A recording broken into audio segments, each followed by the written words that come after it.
এখন বলা যাবে না, বাট আমরা কোনো হতাশ করতাম না। আমরা ইনশাল্লাহ আমগো বেচ দিমু, আমরা ম্যাচ জিতবো ইনশাল্লাহ। বিশ্বকাপে খেলার একটা স্বপ্ন তো নিশ্চয়ই সবসময় থাকে, ওই একটু আক্ষেপও তো নিশ্চয়ই থাকে যদি না খেলতে পারেন। হ্যাঁ, অবশ্যই অনেক বড় একটা মঞ্চ। দর্শক, আমাদের সাথে রয়েছেন এই মুহূর্তে বাংলাদেশের অন্যতম সেরা ডেথ বোলার, নোয়াখালী এক্সপ্রেসের সেরা পেসার হাসান মাহমুদ।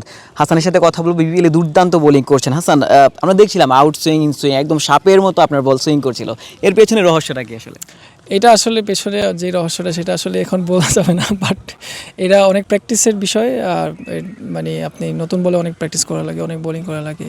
আর স্পেসিফিকলি আপনার যখন ম্যাচ সিচুয়েশন হয় তখন ডিফারেন্ট প্র্যাকটিস সিনারিও থাকে এটার জন্য। ওকে, আমি কথা বলছিলাম আর সুজন ভাইয়ের সাথে, বলছিলেন যে আপনার বোলিংয়ে তিনি মুগ্ধ, বাংলাদেশের দর্শকরাও আসলে অনেক বেশি মুগ্ধ। এই মুহূর্তে টিমে একটু বেশি কম্পিটিশন কিনা? তাসকিন দুর্দান্ত বোলিং করছেন, মোস্তাফিজ দুর্দান্ত বোলিং করছেন এবং শরীফুলরাও আসলে ভালো বোলিং করছেন, আপনিও করছেন। না, কম্পিটিশন আগে থেকেই ছিল, বাট আমার মনে হয় যে যেই যখন ভালো করবে অবশ্যই সেই খেলবে, এটাই আসলে সত্য। তো আমার মনে হয় যে এই কম্পিটিশনে থাকা খুব ভালো। সবাই সবার মানে সাইড থেকে চেষ্টা করতেছে সবাইকে বিট করা, যে আসলে ওয়ার্ল্ড কাপ টিমে কীভাবে আসা যায়। তো আমার যে প্রসেসটা, আমি প্রসেসে থাকবো।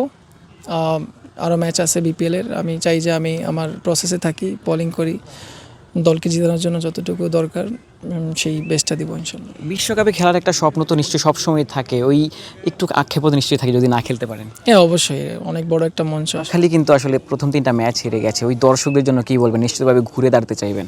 না, আমার মনে হয় দর্শকরা হতাশ হওয়ার কিছু নেই, এখনও অনেক বাকি। আমরা ইনশাল্লাহ বাউন্স ব্যাক করব।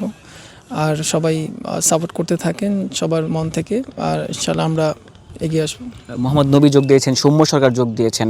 আমরা প্রথমেই দেখছিলাম যে প্রায় অনেক 20, 30, 40টা বাসে করে নোয়াখালী মানুষজন এসেছিলেন। তাদের জন্য নোয়াখালীর ভাষায় যদি কিছু একটা বলেন।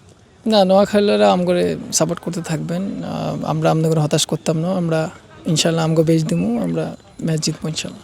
থ্যাংক ইউ সো মাচ দর্শক।